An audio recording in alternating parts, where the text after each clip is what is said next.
Com relação ao vício, a PNL, a forma da gente agir e pensar, tem técnicas, por exemplo, para ficar livre de um vício, como cigarro, como drogas, álcool, etc. Tem.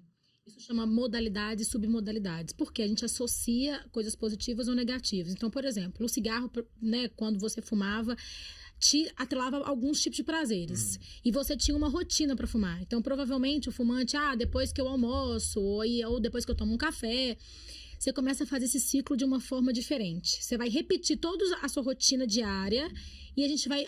antes de eu fumar, eu tomo um cafezinho. Você não vai tomar o café mais. Você vai cortar o café, porque Poxa, você não vai criar... além de parar de fumar, ainda tem que parar de tomar Você café. vai mudar o horário do café, só.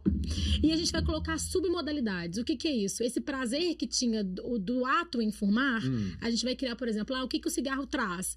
Tipo aquela foto do maço mesmo, e nós vamos instalar ela na sua mente. A pessoa com a perna cortada. Não, aquilo dali é impactante, né? E aí a PNL, junto com a hipnose, ela funciona muito bem para esses casos de vício, por exemplo.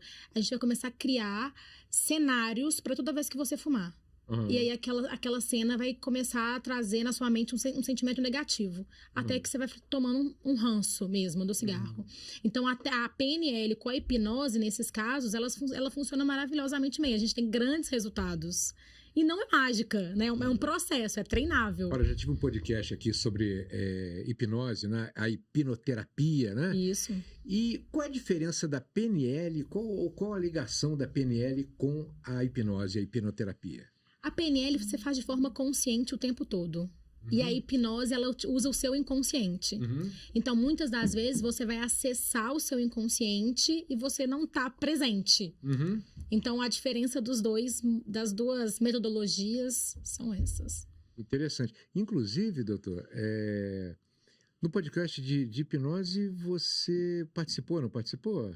Vocês gravaram de hipnose, aí depois gravaram o nosso e aí eles participaram. É porque é o seguinte, com relação à hipnose, caso da pessoa submeter uma cirurgia do coração e a pessoa não poder tomar a anestesia, né, ser alérgico à anestesia, e através da hipnose a pessoa se submeteu à cirurgia de coração. Quer dizer, também não tinha outra alternativa, senão iria morrer. Mas, por exemplo, com relação a essa área de cirurgia e tal, a PNL pode ajudar, por exemplo, uma pessoa que tem medo de submeter a uma cirurgia. A pessoa que precisa de submeter uma cirurgia e tem medo. Essa mudança de chave, de conceito, de pensamento, pode ajudar ela a tomar essa iniciativa, tomar a coragem para submeter uma cirurgia, por exemplo? A programação neurolinguística para o preparo, sim.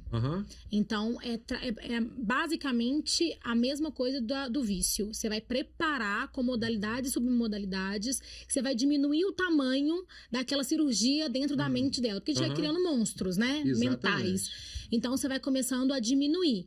Então, mudando a linguagem, a forma como ela se sente, entendendo, trabalhando o diálogo interno do que vai causar depois que ela terminar a cirurgia, preparar aquele cenário positivo para que ela vá mais tranquila. Mas na hora da cirurgia, a programação linguística não tem acesso. E quem tem medo de médico, né? A síndrome do jaleco branco, doutor Alan nem usa jaleco branco para não ter essa síndrome com ele, né? Mas não deixa de ser médico. Então, já não criar médico, esse gatilho, né? Agora, a PNL pode ajudar também, né? Pode. Tem muitas pessoas que têm esse medo, né? A PNL, a gente estava conversando, inclusive, no curso de palestrante, né? Porque falar em público, às vezes, gera uma ansiedade. Tem gente que morre de medo. Pessoas, tem gente que morre de medo. No Não é que vai. então, isso, vai chegar no palco ali, tem um monte de gente. Síndrome do microfone. Isso. Caramba, né? Tem gente... E aí a gente estava conversando, né, Tabata, sobre como que a PNL pode ajudar aquela pessoa a diminuir aquela ansiedade, diminuir aquele medo, aquela fobia, para ela conseguir chegar ali e fazer uma palestra, ou fazer uma entrevista aqui, falar no microfone, né? Super interessante. Agora, é meio que o medo do desconhecido, né? Tudo que a gente não conhece, a gente vai com insegurança, é aquele medo. Então, por exemplo, a pessoa que não está acostumada a falar em público, ela vai, né, de repente, ficar tremendo de... Mas se ela falar a primeira vez e for razoável, ela vai ganhando autoconfiança. Ou seja, a prática leva, entre aspas, à perfeição. Com certeza. Só que a PNL, a gente até falou, se a gente soubesse disso quando a gente começou a palestrar, né? A gente teria nos privado de muitos sentimentos, né? De nervosismo. Então, a PNL, eu até falei hoje sobre a ancoragem, né? De você criar âncoras para que você consiga estar ali na frente, para você não ficar imaginando que você está à prova, que as pessoas estão ali te julgando. Porque esse medo também de quando você está falando em público é muito do que as pessoas vão pensar. Então, você está focado sempre no outro. Você está focado sempre no que você vai achar sobre mim, no futuro. E aí a gente cria aquele diálogo interno péssimo, né? Não, vai ser horrível, vai ser péssimo. Então, é voltar para mim. Então, eu vou dar o meu melhor, eu tenho conhecimento, eu me preparei para isso. E vou tirar esse olhar para quem está na plateia me ouvindo. Agora, existem esses livros de autoajuda, e muitos deles, principalmente Napoleon Hill, né, e outros mais, da repetição, né? Você repetir meio que mantras, frases feitas de pensamentos positivos, frases levando ao positivismo. Isso é válido? Essa repetição, não, eu sou bom, eu sou capaz, isso ajuda de alguma forma ou é balela? Não tem ciência que comprove isso, mas a gente tem vários relatos que isso ajuda.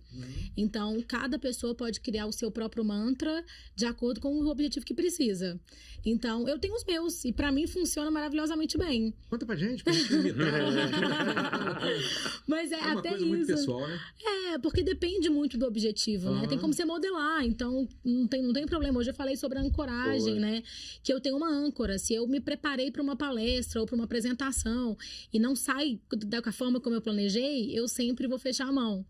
Esse é uma âncora que eu criei para mim. Porque Não, aí antes... você fecha, o que acontece? Aí melhora na hora lá? Porque isso é uma ancoragem. Antes de entrar aqui, por exemplo, de vir pra cá, eu pensei, olha, você sabe tudo isso que você tá falando, você estudou muito, você se preparou, você tá há anos trabalhando com PNL, tô me munindo, eu tô de mão aberta. É como se inconsciente eu criei sentimentos positivos e fechei a mão, guardei tudo aqui. E aí, em algum determinado momento, eu me senti insegura. Aí, provavelmente, eu tô aqui gesticulando, provavelmente as pessoas agora já vão reparar que eu vou fechar a mão